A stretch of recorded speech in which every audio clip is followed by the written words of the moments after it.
All right, Psalm 83. Let's call this one Obscured Reasons in this psalm that begins in verses 1 through 8 as an appeal to God that he not keep silent. For once again, his enemies have risen. They have made crafty plans as they consult together to wipe out his people. Once again, toward the end of that first 8 verses, it's going to say that they conspire with one accord for a foul purpose. As he moves into verses 9 through 15, he is going to ask God to do to them as he has done to others who have conspired against both God and his people. Specifically speaking in verse 9 of the way he dealt with Midian, and in verse 11 of the way he's dealt with Oreb and Zeb. He's going to go on to ask God in verse 13 that they be like the dust or the chaff that is blown away. In verse 14, more like the forest that is consumed by fire, as he moves into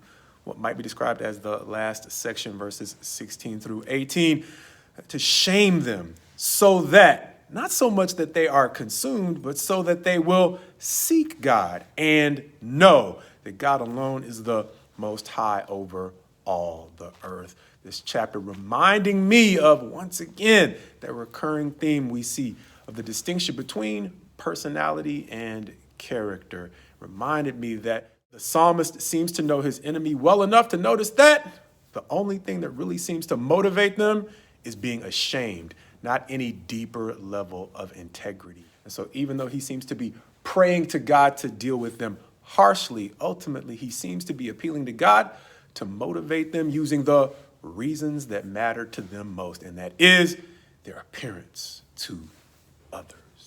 And understanding that there are parts in each of us that probably respond more to shame than they do to reason, my prayer for you is my prayer for me, that we begin to seek God in a way that will allow him to just guide us with love and wisdom as opposed to the need for shame.